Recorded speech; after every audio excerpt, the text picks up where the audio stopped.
Je voulais partager quelque chose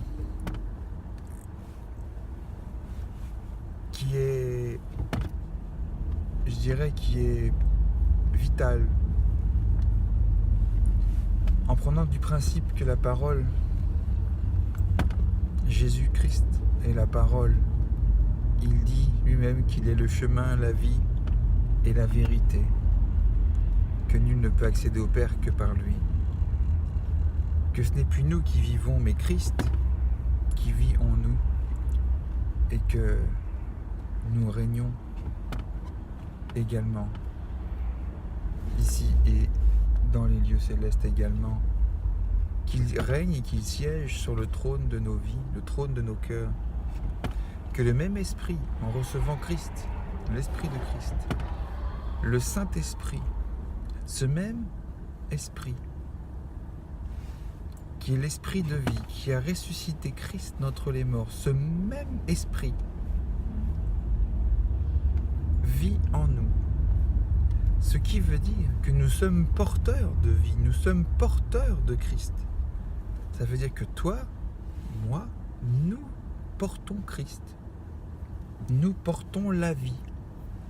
De la même manière que le Père a tout créé au travers de Christ.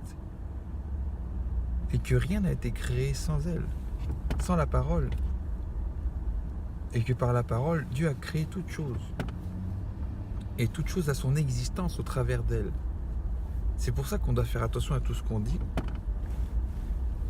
C'est qu'à chaque fois que on déclare quelque chose, la puissance de la vie, de la mort sont à notre bouche, comme dit encore la parole. On maudit et on bénit par nos bouches, de la même manière que nous pouvons insuffler la vie et insuffler la mort dans toute chose, envers chaque être humain selon nos paroles, ce que nous pouvons déclarer. De la même manière que Dieu, quand il a créé Adam, il lui a donné vie, il a donné l'esprit de vie en lui, qui l'a rendu vivant, qui l'a animé, l'esprit qui l'a animé. Quel esprit nous anime? 1 Colossiens. Dans Colossiens 1, pardon. Et quel est l'esprit qui nous anime, verset 8, je crois. Quel est l'esprit qui nous anime, si ce n'est pas l'esprit de vie? Et Dieu est amour également, et c'est par amour qu'il a donné la vie, qu'il a donné la vie à Adam, et il a donné une femme qui s'appelle Ève, qui veut dire vie. Ça fait beaucoup de vie. Adam porte la vie, nous sommes des porteurs de vie, et en faisant un avec Ève, avec la vie, nous pouvons produire la vie, nous pouvons créer la vie. Dieu nous permet de créer la vie avec la vie. Et ô combien, en recevant Christ, en étant régénérés, nous qui étions morts, comme dit la parole, nous qui étions morts au péché, nous sommes ressuscités en Christ. Et nous sommes porteurs de vie, porteurs d'espoir de vivre. Et nous propageons la vie, autant la vie physique, en engendrant des enfants, mais nous engendrons également la vie. Parce qu'automatiquement, les enfants que nous procréons, quand nous procréons, les enfants sont vivants. Ils ne sont pas morts en attendant pas que Dieu vienne leur donner la vie. Dieu l'a déjà fait du moment où il y a la conception dans le sein. Il y a la vie qui est déjà là. Et Jésus vient redonner un second souffle de vie. Et c'est là que c'est phénoménal, parce que nous sommes des porteurs de vie, des porteurs de Christ. Et nous avons en nous le même pouvoir, si je peux dire le mot pouvoir, la même capacité, la même condition, la même nature de Dieu, puisque nous portons Christ en nous. Et même Paul, il le dit, ne sommes-nous pas des petits dieux? Oui, nous sommes des petits Christ, des petits disciples. Et les mêmes choses que Jésus a fait, nous faisons les mêmes choses. Jésus qui s'est dépouillé de sa condition, tout en gardant sa nature, et qui est venu ici se faire chair comme nous. Et pour autant, il ne s'est pas mis en position de supériorité, alors qu'il avait toute la possibilité. Puis même Satan s'est essayé, parce que Satan savait qu'à la chute, quand les anges déchus sont venus sur terre avec lui, il s'en est passé des choses, on ne sait pas tout. Mais on sait qu'ils savaient la puissance qu'ils avaient comparée à nous, la création sur terre, c'était comme vraiment démesurément puissant. Mais Christ est venu et a montré l'humilité du cœur, la vraie nature de l'amour, de la vie. Et l'amour produit la vie. Et l'absence d'amour produit la mort.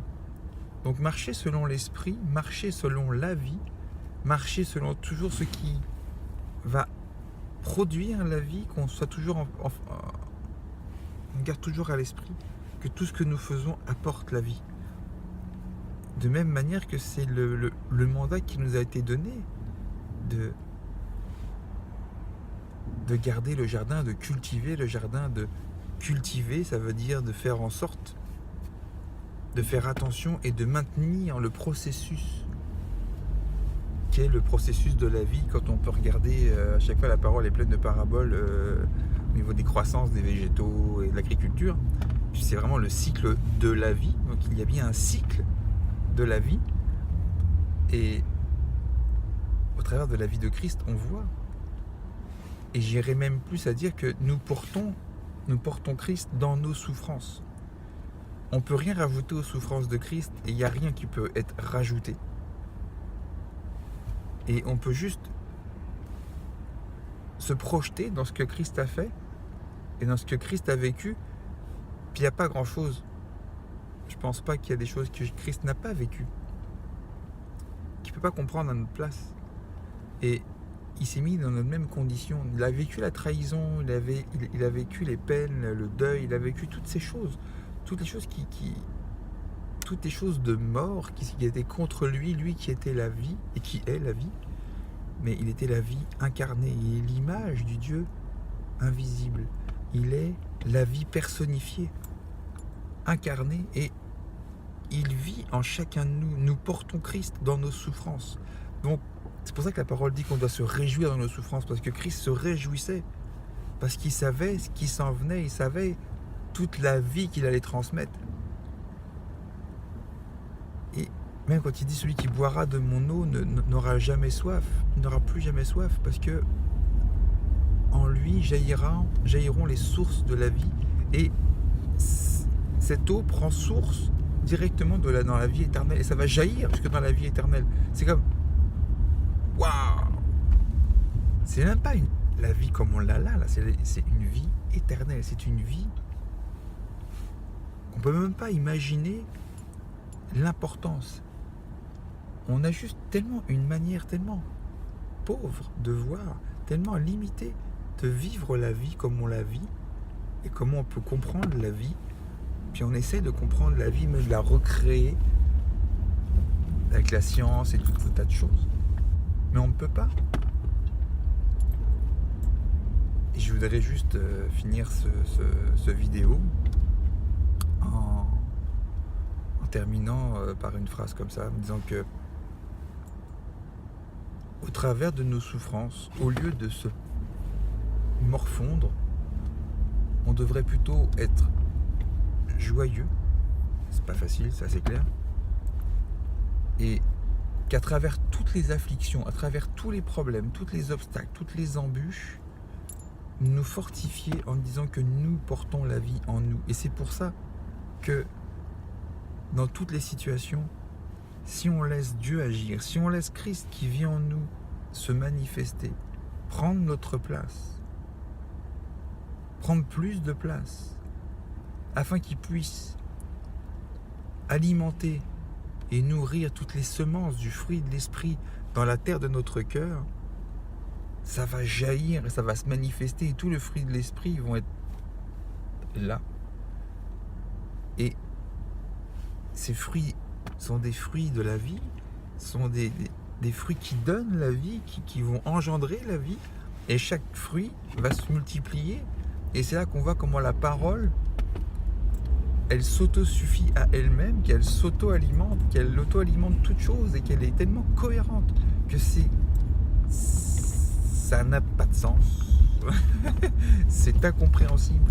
Et waouh, Et c'est ça. Donc, c'est juste une vidéo pour vous encourager à être des porteurs de vie, à manifester la vie, reproduire la vie, répandre la vie, surtout là où il y a la mort, et d'instaurer le règne, le royaume de Dieu.